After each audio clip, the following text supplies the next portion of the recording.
Renungan kita satu hari satu pasal dari kitab Ayub. Hari ini Ayub pasal 42, bagian terakhir. Saudaraku yang kekasih, saudara-saudara dalam kemanusiaan, saudara-saudara yang menyatakan diri mengasihi Tuhan. Bagian terakhir ini adalah catatan penting tentang pemulihan yang telah Allah lakukan terhadap Ayub.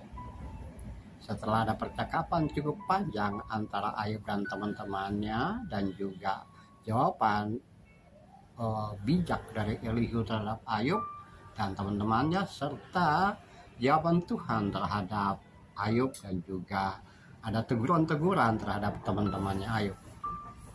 Saudara, perhatikan ulang di narasi yang bergulir di sebelah.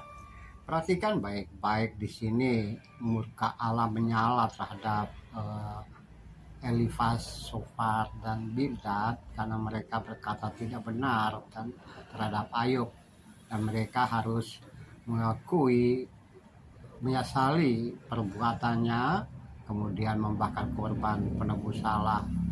Menariknya, mereka juga harus lakukan terhadap Ayub dan mendoakan Ayub, dan Ayub akan mendoakan agar Allah memulihkan keadaan teman-temannya itu. Juga yang berikut kita memperhatikan, setelah peristiwa tersebut Allah memulihkan keadaan Ayub. Nah, pemulihan dari Allah tersebut menjadikan Allah juga menambahkan kembali apa yang telah hilang dari diri Ayub. Tuhan memberkati dia, dan Ayub kembali hidup dan menikmati kehidupan melebihi apa yang pernah ia punyai, ia terima sebelumnya.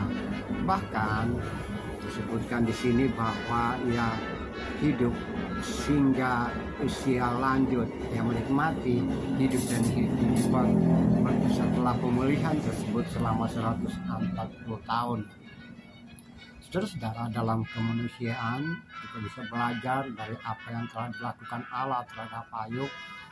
Ada cobaan, ada penderitaan, ada tangisan, ada air mata, dan juga ada hal-hal yang sulit dijelaskan dengan kata-kata. Itu pengalaman pahit yang Ayub alami, dan dia terima itu sebagai sesuatu yang tidak membuat dia jauh dari Allah, walaupun dia protes, walaupun dia mengungkapkan dengan kata-kata marah. Tapi itulah Ayub, dia tidak berbuat dosa di hadapan Allah. Sebaliknya, di dalam pendidikan yang kedua adalah bagaimana teman-temannya Ayub mengungkapkan hal-hal yang tidak benar terhadap Ayub, dan itu adalah kesalahan. Dan ini bisa saja juga terjadi dalam hidup dan kehidupan. Kadangkala kita bisa menyapa atau menegur seseorang dengan konsep diri kita, bukan apa yang sebenarnya terjadi. Dan itu bisa terjadi, dan seperti teman-teman Ayub ini, mereka harus mohon pengampunan terhadap kesalahan mereka tersebut.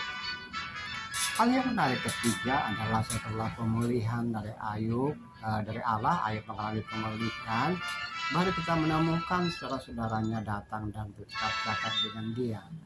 Lucu memang bahwa ketika Ayub dalam penderitaan, mereka tidak muncul, mereka tidak nampak, mereka tidak datang untuk berkata-kata apa-apa, mereka tidak menunjukkan empati, simpati, dan menghibur.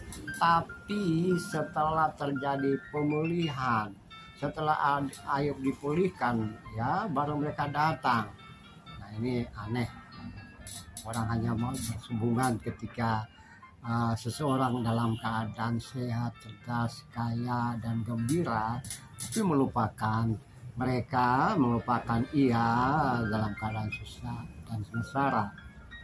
Dan bisa saja pengalaman seperti itu terjadi. Orang bisa berpihak dan datang dan menyapa kita ketika kita dalam kesenangan, dalam ketika keadaan baik-baik, tapi ketika kita menderita, kita dalam kesusahan, mereka menjauh dari kita. Nah, saudara-saudara yang kekasih, saudara-saudara yang Tuhan kasih, mari kita belajar ulang apa pengalaman yang dialami oleh Ayub.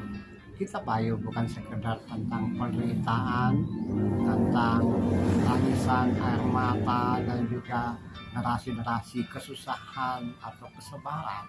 Tapi dalam kitab Ayub juga kita bertemu dengan ada banyak hal. Ada hal-hal yang menunjukkan Ayub memuji kebesaran Allah, kemahakuasaan Allah. Ayub menunjukkan keangkuhan dan hidup dan kehidupan, tapi dia juga bertobat. Teman-temannya bisa menuding satu sama lain. Di balik kisah dalam Ayub yang orang lain hanya bisa menyebut bahwa ini adalah kisah penderitaan, sengsara, dan pencobaan. Bukan sekedar di situ. Kalau kita masuk di dalam kitab Ayub ayat pasal 1 dan pasal 42, ternyata ada narasi-orasi puisi yang sangat indah, sangat besar, dan bukan tentang penderitaan. Belajar apa itu hidup dan kehidupan, interaksi dengan Allah dan sesama manusia, dan sahabat, dan saudara-saudara di dalam kitab Ayub ini. Terpujilah Tuhan, terpujilah Yesus. Haleluya. Amin.